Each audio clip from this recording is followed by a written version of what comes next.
नाम का मोह छोड़कर प्रकृति के नियम से चले।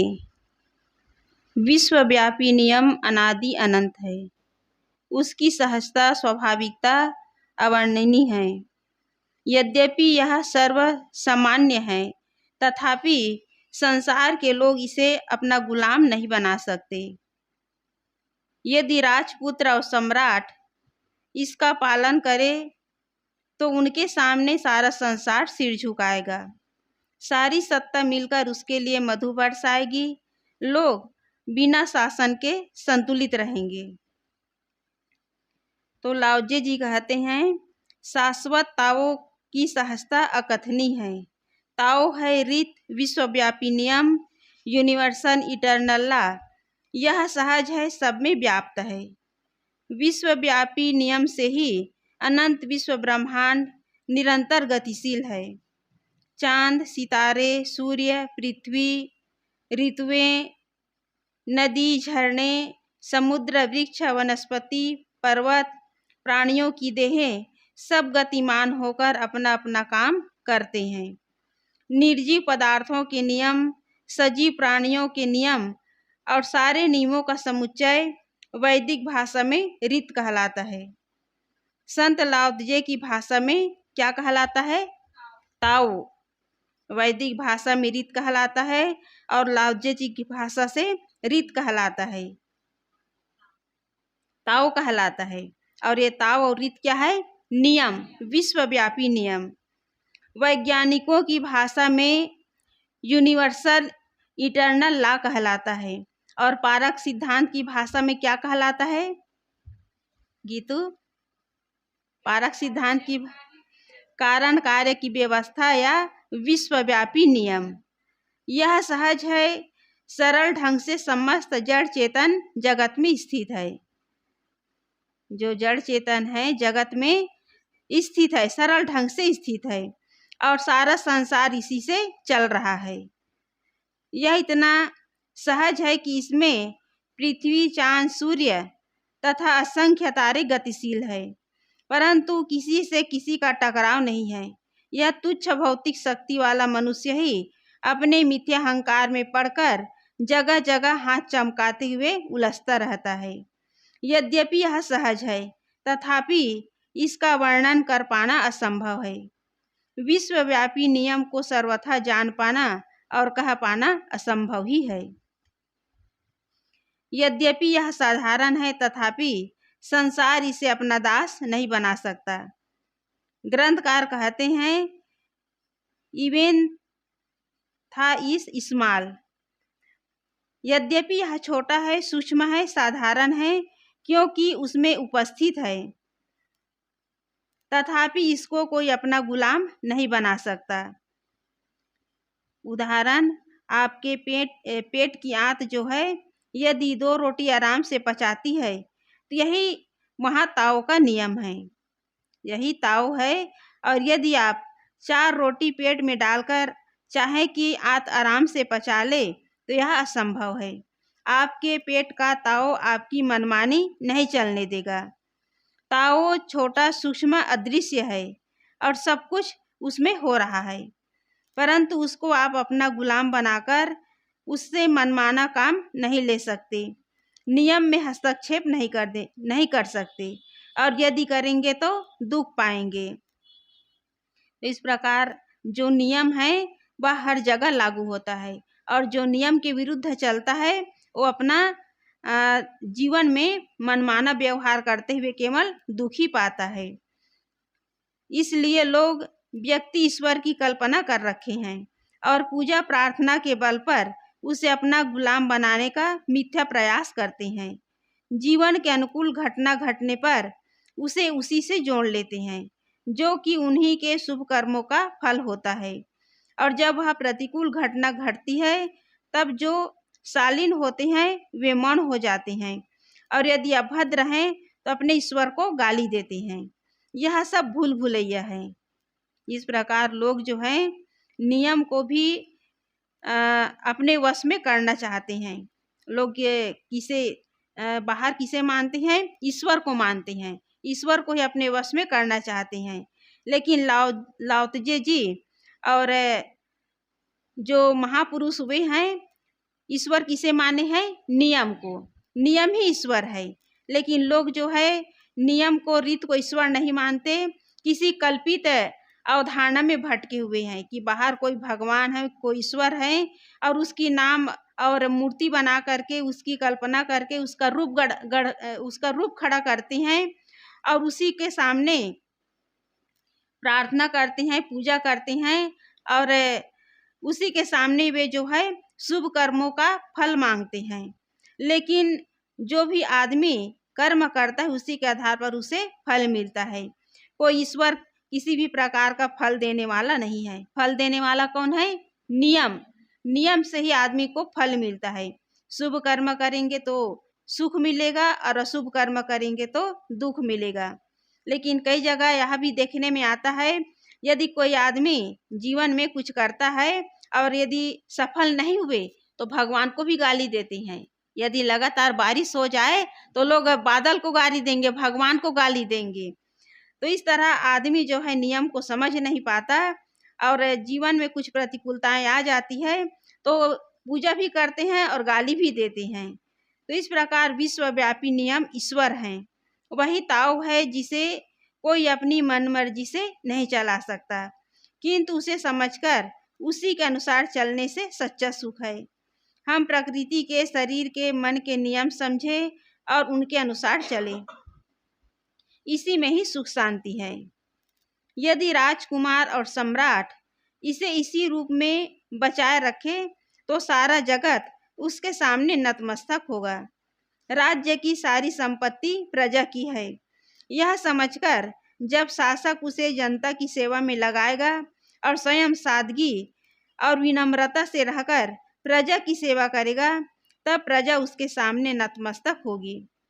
शासक का ताओ को उसके रूप में बचाए रखने का अर्थ यही है कि जिसकी वस्तु है उसको लौटाई जाए। राजा के पास जो भी संपत्ति है किसकी है?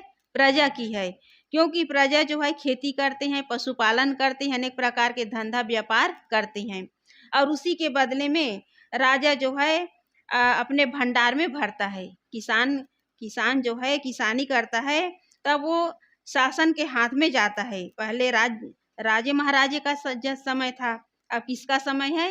मंत्रियों का। प्रधानमंत्री, राष्ट्रपति का समय है। तो इस तरह जो प्रधानमंत्री है, राष्ट्रपति है, राज्य के कोष में कहाँ की संपत्ति को, कहाँ के अन्न को भंडार करके रखते हैं? किसान के संपत्ति को। यदि किसान किसानी न करे, अन्न पैदा न करे तो सरकार अन्न से कहाँ लाएगा? अन्न कहाँ से लाएगा? तो इस प्रकार सारी संपत्ति किसकी है? प्रजा की है। प्रजा ही पूरी मेहनत करते हैं, उनकी मेहनत से ही सरकार को सब कुछ मिलता है। अन्न, रुपया, पैसा प्रजा से ही मिलता है। तो राजा का काम है जिसकी संपत्ति है, जिसकी वस्तु है उसे लौटाई जाए, अर्थात उसके बदले में प्रजा की रक्षा करनी चाहिए, प्रजा की सेवा करनी चाहिए। तब जो है प्रजा जो है उसके साथ विनम्रता का बर्ताव कर सकते हैं। वह प्रजा के धन को अपने भोग विलास और अहंकार पोषण में न खर्च कर प्रजा की सेवा में लगाए, यही उसका ताव के अनुसार चलना है। स्वर्ग और पृथ्वी मिलकर मधु बरसाएंगे, लोग स्वमेव संतुलित रहेंगे बिना आदेश पाए। यदि मानव समाज ताव का अनुगमन करें, रीत का पालन करें, विश्व नियमों के अनुसार आचरण करें, तो स्वर्ग और पृथ्वी मिलकर अर्थात पूरी विश्व सत्ता मधु बरसाएगी और बिना किसी के शासन के लोग अनुशासित रहेंगे। इस तरह जो नियम के अनुसार चलता है उसके लिए बता रहे हैं कि पूरी विश्व सत्ता मधु बरसाएगी और बिना किसी के शासन के लोग अनुशासित रहेंगे। अर्थात जो नियम के अनुसार चलता है उसके ऊपर कोई शासन नहीं कर सकते, वो स्वयं अनुशासित होकर के, आत्मा अनुशासित होकर के अपना जीवन जीते हैं। यदि मनुष्य यह समझे कि दूसरों को दुख देने से दुख मिलेगा, काम लंपट होने से मन तृष्णा से जलेगा, दूसरे का अधिकार छीनने से अपना अधिकार छीनेगा, अपने मन इंद्रियों को विचलित करने से जीवन अशांत होगा तो वह इन गलत रास्तों में नहीं जाएगा। ताओ को, रीत को, नियम को समझना कि जो जैसा करता है उसको वैसा ही फल मिलता है। इस प्रकार यहाँ मुख्य बात है नियम को समझना, और जो नियम को समझ करके नियम के अनुसार चलता है वो कभी किसी के साथ गलत व्यवहार नहीं कर सकता, दुख देने का काम नहीं कर सकता। उसका मन कभी तृष्णा में और कभी दूसरे के अधिकार छीनने में उसका मन नहीं लगेगा। अपने मन इंद्रियों को सदैव शांत करके अपने जीवन में वो गलत रास्ते को नहीं अपनाएगा। तो इस लाओजे जी कह रहे हैं कि मुख्य बात है नियम के अनुसार चलना, नियम को पहचानना, नियम को समझना। जो मनुष्य ताओ के अनुसार चलता है उसके ऊपर पूरी सत्ता मधु बरसाती है। ऋग्वेद के ऋषि कहते हैं जो रीत के पथ पर चलता है उसके लिए वायु मधु लाता है, नदियां मधु बहाती है और वनस्पतियां मधु बरसाती है। मधु वाता ऋतायते मधु क्षरन्ति सिंधवः माधवीन संतोषधि। तो सदगुरु कबीर साहब जी कहते हैं यह मन गंगा जल की तरह निर्मल हो गया, इसलिए अब मेरे पीछे पीछे हरि घूमते हैं और वे बारंबार पूछते हैं कि कबीर बताइए मैं क्या सेवा करूं। तो यहाँ हरि कोई व्यक्ति नहीं है, हरि क्या है? जो नियम के अनुसार चलता है। जो नियम के अनुसार चलता है उसका मन निर्मल हो जाता है। सदगुरु कबीर साहब जी ने कहा है कि यह मन तो निर्मल भया, जैसे गंगा नीर पीछे पीछे हरि फिरे कहत कबीर कबीर। तो ये हरि क्या है? नियम है, नियम ही हरि है। और जिसका मन निर्मल हो गया उसके पीछे जो है हरि घूमता है, अर्थात उसके जीवन में सुख और शांति बढ़ती चली जाती है। तथ्य यह है कि जो नियम के अनुसार चलता है उसका मन निर्मल हो जाता है, उसके लिए उसके पीछे भगवान घूमता है। हर मनुष्य के पीछे भगवान या शैतान घूमता है। ये भगवान और शैतान क्या है? क्या है भगवान और शैतान? ये कोई व्यक्ति नहीं है, अपितु मनुष्य के अपने मन के अच्छे बुरे संस्कार है। वे ही उसके पीछे घूमते हैं और सुख और दुख देते हैं। अच्छे कर्म करेंगे, अच्छे संस्कार बनाएंगे तो सुख मिलेगा, और गलत कर्म करेंगे, गलत संस्कार बनेगा तो दुख मिलेगा। इसलिए मनुष्य के पीछे भगवान और शैतान लगा रहता है, वो कोई व्यक्ति नहीं है, उसके अच्छे बुरे संस्कार हैं। यदि मनुष्य ताओ के अनुसार चले, नैतिक नियमों के अनुसार चले, तो उसको आदेश उपदेश देने की आवश्यकता नहीं रहेगी। वह विवेक से चलेगा, वह स्वयं ठीक रास्ते पर चलेगा।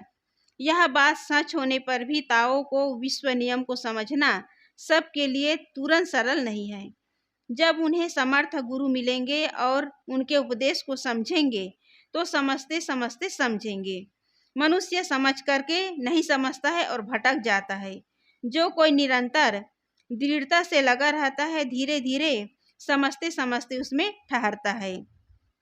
कितने ऐसे लोग हैं संत गुरुजनों के उपदेश को तो सुनते हैं लेकिन समझ नहीं पाते, और समझ भी पाते हैं तो उसके अनुसार आचरण नहीं कर पाते। और कोई ऐसे लोग हैं जो धीरे धीरे समझकर उसमें ठहर जाता है। तो इसके लिए क्या चाहिए? दृढ़ता चाहिए, लगन चाहिए, अभ्यास चाहिए।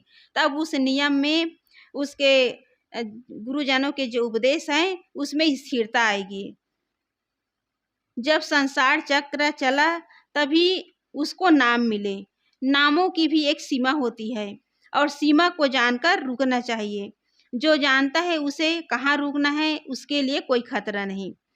जब संसार चक्र चला तो एक साधारण कथन है, सृष्टि अनादि अनंत है। द्रव्य नित्य और उसकी गति उसमें अनादि स्वतः निहित और उसकी स्वतः नित्य क्रिया से जगत सृष्टि नित्य है, अतएव आरंभ है ही नहीं। बनता बिगड़ता हुआ संसार सदा से है और सदा रहेगा। बात तो यह है कि संसार में पदार्थ, कार्य वस्तुओं और भावों को नाम दिए जाते हैं, और ये नाम जो है निरे काल्पनिक होते हैं। उनके द्वारा व्यवहार में सरलता होती है। बच्चे बुझौल कहते हैं क्या है जो उसमें है और उसमें कुछ नहीं है, तो उत्तर देते हैं नाम।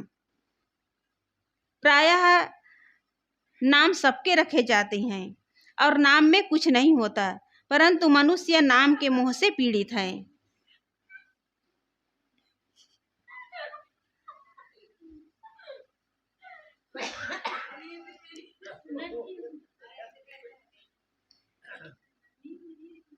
तो यहाँ लाओजी जी बता रहे हैं कि संसार में जितने भी वस्तुएं हैं उसका नाम रखे जाते हैं और ये नाम क्या है, काल्पनिक है और मनुष्य नाम के मोह से पीड़ित है। अनेक पदों की कल्पना कर ली गई और उनके नाम गढ़ लिए गए। अनेक ऐसे नाम जिनके अर्थ पदार्थ कहीं नहीं, जैसे स्वर्ग आदि, उसको भी पाने की लालसा हो गई। ऐसे नाम हैं, लोग जो हैं उसका नाम तो धर दिए हैं, नाम रख दिए हैं, लेकिन उसका कोई अता पता नहीं है। नाम धल रख दिए हैं स्वर्ग, लेकिन स्वर्ग कहीं है ही नहीं। लेकिन लोग जो है स्वर्ग पाने की लालसा में भटक रहे हैं। पदों के भी नाम है जिसको पाने के लिए मनुष्यों में मारा मारी है। नाम व्यवहार चलाने के लिए है, परंतु वह दुख का कारण हो गया है। कितने ऐसे लोग हैं जो अपना नाम ऊपर उठाने के लिए अनेक प्रकार के लोग जो है लोगों से के साथ गलत व्यवहार करते हैं कि मेरा नाम ऊंचा हो, लोग मेरा नाम जाने और मेरे नाम से लोग जो हैं मेरा सम्मान करें। बस नाम के पीछे दौड़ते रहते हैं। और आजकल तो नाम के पहले विशेषण लगाते हैं, नाम के पहले विशेषण लगाते हैं। जगत गुरु और श्री श्री 108 श्री महामंडलेश्वर, क्या क्या सब अपने नाम के पीछे लगाते हैं। लेकिन मर जाने के बाद वो मंडलेश्वर जगत गुरु नाम नहीं रहता, क्या लग जाता है, स्वर्गी लग जाता है। तो इस तरह लोग जो है नाम के पीछे दौड़ रहे हैं कि मेरा नाम ऊंचा हो, मेरी प्रतिष्ठा हो, लोग नाम से मेरी पूजा करें। तो लाओजी जी कहते हैं नामों की भी एक सीमा होती है, उसे जानकर रुकना चाहिए। नाम व्यवहार चलाने के लिए काम चलाऊ कल्पना है, बस यही उसकी सीमा है। अतएव नाम के मोह से रुकना चाहिए। जो जानता है कि कहाँ रुकना चाहिए वह खतरे में नहीं पड़ता। नाम जो है व्यर्थ है। नाम का मोह छोड़कर अनाम स्थिति में जाना चाहिए। निर्विकल्प समाधि अनाम स्थिति है।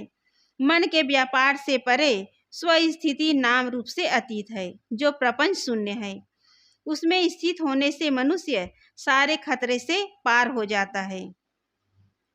ताओ और संसार का संबंध वैसा ही है जैसे पर्वतों, झरनों और जलधाराओं का स्वयं की बड़ी नदियों और समुद्रों में गिरा देना।